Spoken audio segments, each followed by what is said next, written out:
Well, hello and welcome all you wonderful people out there in YouTube land. Welcome to the Texas Special YouTube channel for this second O-Gauge 12 Days of Christmas video. We are looking at this Lionel Porthole Christmas caboose. Now, if you've been in the hobby for a while, you know that this is not a new design, the caboose itself.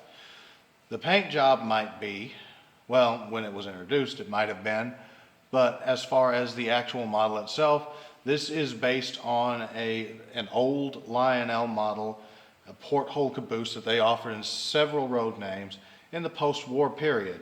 Obviously updated a little bit with a little better tooling and a little more detail, but the same beast in different lipstick. This, back in the day, was considered a scale model. By today's standards, this is not a scale model.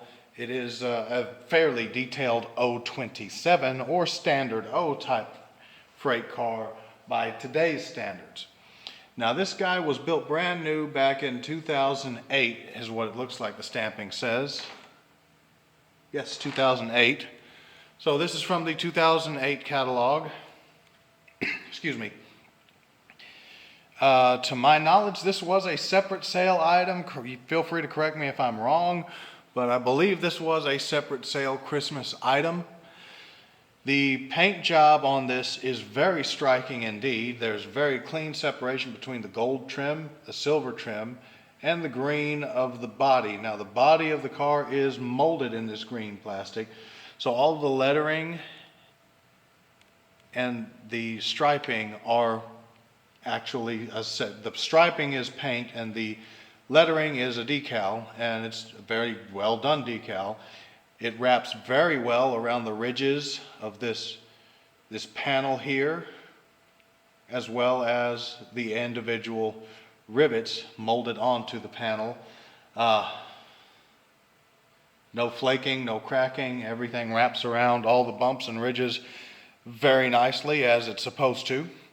The roof is a separate piece that is molded in red plastic. You have the curved caboose handrails here on all the corners of the car in the correct spot for a real caboose. This is based off of a Pennsylvania Railroad caboose design. You have these molded on plastic steps, which look a little bit more like locomotive tender steps to me than they do anything else. You've got the die-cast metal trucks, wheels, and couplers. They are the operating magnetic thumbstack tile knuckle couplers. The porches here are plastic. The hand railings and ladders and all that are part of the plastic end here, just like with most O27 style Lionel cabooses. The porthole windows do have window glazing, as do the cupola windows up top. Alright, this is the best I can do with the lighting. I apologize, but it is what it is. So you have this a fairly nice level of detail on these end hand railings and ladders and whatnot. As I said, this is all one molded piece, and the only separately applied item is the handbrake wheel, which there is one on either end of the caboose. And you can see the thumbtack there for the magnetic operating magnetic coupler.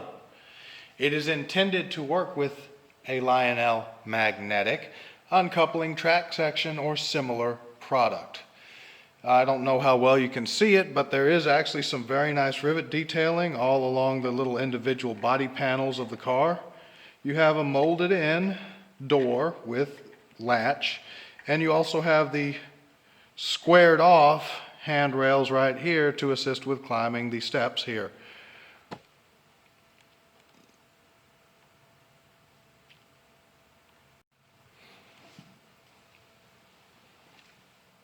On the underside of the caboose, you find one contact roller, one pickup roller per truck, plus the contact wipers on either side on alternating sides of the car, one per truck, which is a dead giveaway that yes, this caboose does have interior lighting.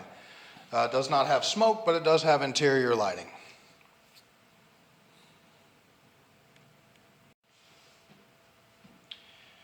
And finally, looking at the roof of this thing, we see it's all cast-on detailing, but it's very nicely done cast-on detailing.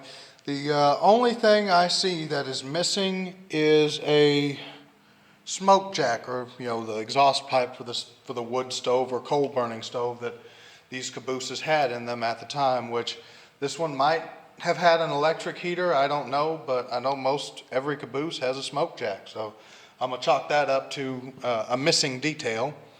You can see there's nothing broken off, so you can see it's clearly not missing or broken off, it's just not there. You have these grab irons here and here, as well as one set of grab irons on each corner of the roof of the cupola that are cast on. You have this little ring here, which might be a smoke jack or might be a ventilation outlet or something or other. You've got this little nub here. You have this nice rivet detailing along the individual panels of the roof and along the base of the cupola, all the way around the cupola. You can see it has an interesting little hexagonal shape there. It's not the traditional squared off, cupola. Isn't that a funny word?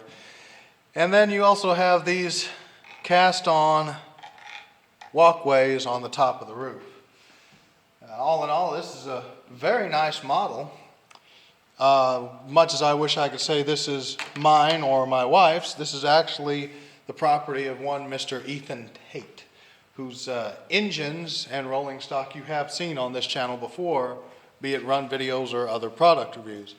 Now I'm going to walk over to the other end of the railroad where the control stand is and fire up the track so that you can see the amount of light this thing puts out.